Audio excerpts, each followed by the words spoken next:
Assalamualaikum warahmatullahi wabarakatuh. Saya Syamaz Azaidarah Yusra akan menyampaikan materi mengenai sejarah Indonesia bagian organisasi pergerakan nasional. Nah, untuk organisasi-organisasi pergerakan nasional ini saya bagi menjadi 4 periode ya. Jadi ada periode awal perkembangan, periode nasionalisme politik, dan periode radikal, serta periode bertahan. Pada setiap periodenya, ini ada berbagai organisasi yang muncul pada masa pergerakan nasional. Untuk itu, mari kita pelajari.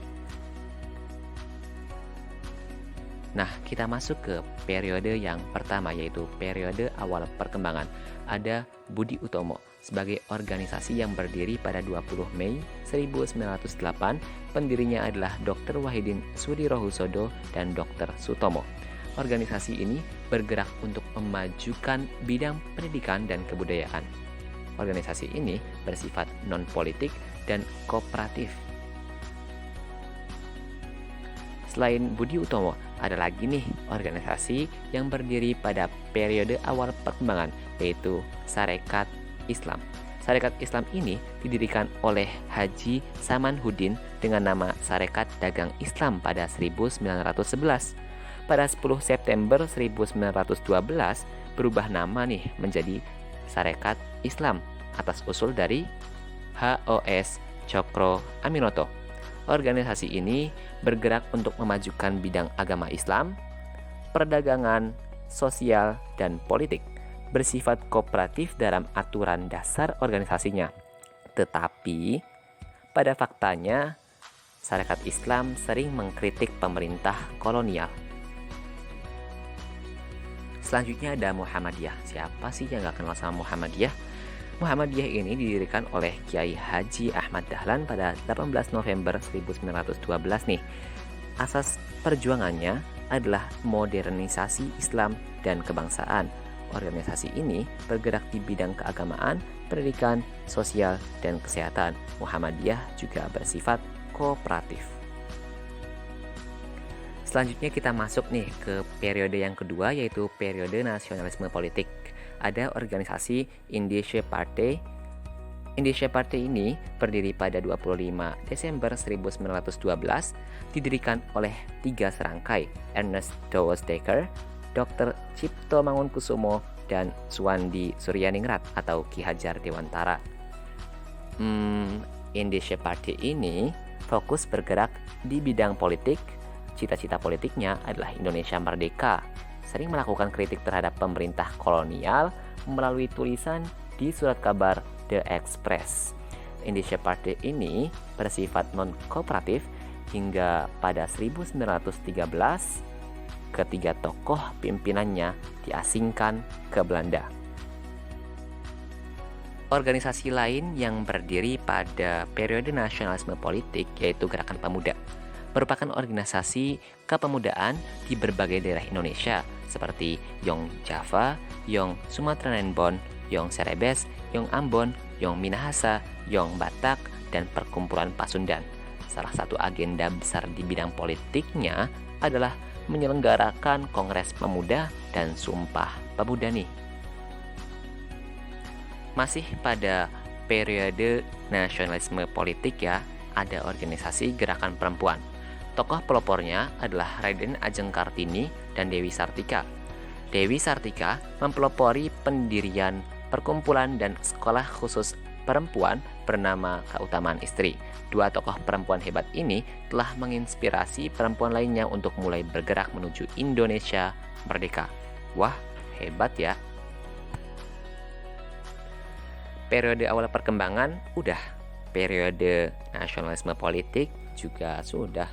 Oke, kita masuk ke yang ketiga, yaitu periode radikal nih. Yang pertama, ada Organisasi Perhimpunan Indonesia. Berdiri pada 1908, fokus pada bidang politik dan pendidikan dengan tujuan Indonesia merdeka. Organisasi ini bersifat non-kooperatif dan radikal. Selain Perhimpunan Indonesia, ada lagi nih organisasi yang berdiri pada periode radikal, yaitu Partai Komunis Indonesia atau PKI. ISDV berdiri pada 1914. Lalu pada 1920 berubah nama menjadi Perserikatan Komunis Hindia. Akhirnya pada 1924 berubah menjadi Partai Komunis Indonesia. Partai Komunis Indonesia bersifat non-kooperatif dan radikal. Pada 1926, PKI melakukan pemberontakan melawan Belanda. Dan pada 1927, PKI dinyatakan sebagai organisasi terlarang. Ada lagi nih organisasi yang berdiri pada masa periode radikal, yaitu organisasi yang diketuai oleh Presiden pertama kita, Soekarno-Hatta. Organisasi itu adalah Partai Nasional Indonesia. Berdiri pada 1927, PNI sering mengkritik pemerintah kolonial dan menyebarkan propaganda kemerdekaan kepada seluruh rakyat Indonesia. PNI sendiri bersifat non-kooperatif. Nah, ini nih periode yang terakhir, yaitu periode bertahan.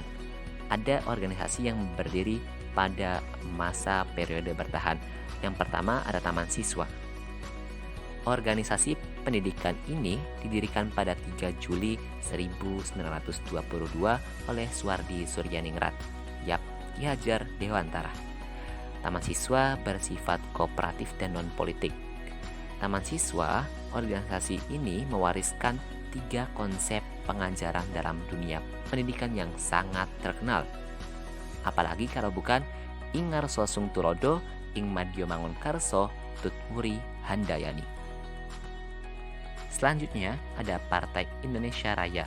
Partai Indonesia Raya berdiri pada 1935, diketuai oleh Dr. Sutomo. Perindra atau Partai Indonesia Raya ini terdiri dari kumpulan organisasi, yaitu Persatuan Bangsa Indonesia PBI, Budi Utomo, Serikat Sumatera, dan Serikat Cerebes. Partai Indonesia Raya bersifat kooperatif guna meraih kemerdekaan melalui jalur politik. Yang terakhir, organisasi periode bertahan, yaitu Gabungan Politik Indonesia atau GAPI. GAPI didirikan oleh Muhammad Husni Tamrin pada 21 Mei 1939. Partai yang tergabung dalam GAPI diantaranya yaitu Perindra, Gerindo, PSII, Persatuan Partai Katolik, Persatuan Minahasa, Partai Pasundan, dan Partai Islam Indonesia. Tujuan GAPI yaitu Indonesia berparlemen. GAPI bersifat kooperatif. Penjelasan mengenai GAPI ini sebagai penutup video pembelajaran kali ini ya. Untuk itu saya ucapkan terima kasih.